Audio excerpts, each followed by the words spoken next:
अस्सलाम वालेकुम, क्या हाल है सबके।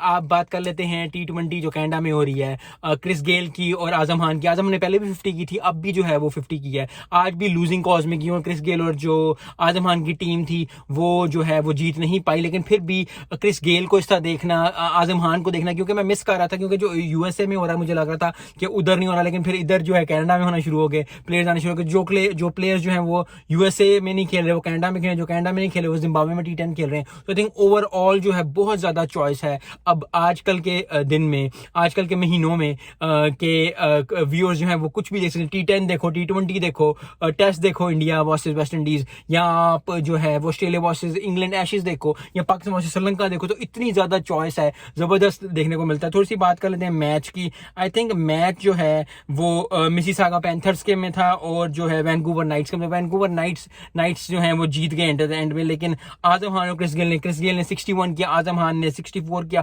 182 की एवरेज से आजम खान ने किया। तो आजम खान हमेशा ही जो है वो अच्छा परफॉर्म करते हैं। आई डोंट नो अभी तक जो है इंटरनेशनली वो इतना ज्यादा उस लेवल के नहीं खेला इनिंग्स। यस, एक दो इनिंग्स खेली, लेकिन उस लेवल की इनिंग्स नहीं खेली जो कि खेलनी चाहिए। आई होप कि ये जो इनिंग्स है ये उनको बिल्डअप कर इंटरनेशनली जाने के लिए, क्योंकि अभी तो जो है एशिया कप और वर्ल्ड कप जो है वो ओडीआई है। तो आगे जो T20 आएंगे, आई थिंक आजम खान जो है वो एक ब्राइट प्रोस्पेक्ट है पाकिस्तान का। और जितने भी और भी प्लेयर्स हैं, नॉट आजम खान, क्योंकि आजम खान की बात को तो लोग ज्यादा कर जाते हैं कि जी आजम खान की बहुत ज्यादा बात हो रही है, बहुत ज्यादा तारीफ कर रहे हैं, लेकिन 64 कर जाना इतने, यस लूजिंग कॉज में था, लेकिन फिर भी स्कोर तो हो रहा है ना, क्योंकि एक बंदा, एक टीम प्लेयर जो है वो टीम के लिए खेल रहा है, और टीम के लिए खेल के जो है, और क्रिस गेल की क्या ही बात है। वो तो जब ऑन सॉन्ग होता है तो वो 100-150 ऐसे ही कर जाता है जैसे कोई होता है। एट द एंड जो है वो वैंकूवर नाइट्स जीते।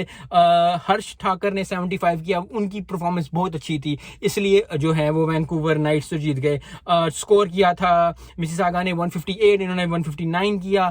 जो है बहुत जबरदस्त परफॉर्मेंस थी। आखिरी ओवर में जाके खत्म हुआ मैच। और जबरदस्त जो ये है कि जितने भी प्लेयर्स खेल रहे हैं, क्योंकि बहुत मजा आ रहा है, क्योंकि इतनी ज्यादा अपॉर्चुनिटी है। फिर मैं बात कर रहा हूँ कि T10 भी हो रहा है, T20 भी हो रहा है, टेस्ट भी हो रहा है, तो जबरदस्त परफॉर्मेंस हो रही है। और जबरदस्त जो है वो हर मैच जो है वो एक से बाद एक है, क्योंकि ऑस्ट्रेलिया इंग्लैंड भी एक लेवल का मैच हो रहा है। इंडिया वर्सेस वेस्ट इंडीज में भी इंडिया की बैटिंग जबरदस्त हो रही है, वेस्ट इंडीज भी फाइट बैक कर रहा है। जो अभी जो टेस्ट चल रहा है, second test Sri Lanka versus Pakistan ने इतनी अच्छी परफॉर्मेंस दी। जितने लीग्स हो रही है उसमें south African players, Australian players, Zimbabwean players, जितने भी प्लेयर्स हैं वो अच्छा परफॉर्म करें। सो आई होप कि जबरदस्त जो है वो प्लेयर्स करें। और फिर देख के व्यूअर्स को, एज अ व्यूअर मुझे देख के या लोगों को देख के, जो लोग देख रहे हैं, जो लोग जाके स्टेडियम में देख रहे हैं, जो लोग टीवी पे देख रहे हैं, उनको मजा आता है। सो आई होप कि जबरदस्त परफॉर्मेंस आपको भी उतना ही मजा है जितना मुझे मजा आ रहा है। आई होप मिलते हैं नेक्स्ट वीडियो में। अस्सलाम वालेकुम।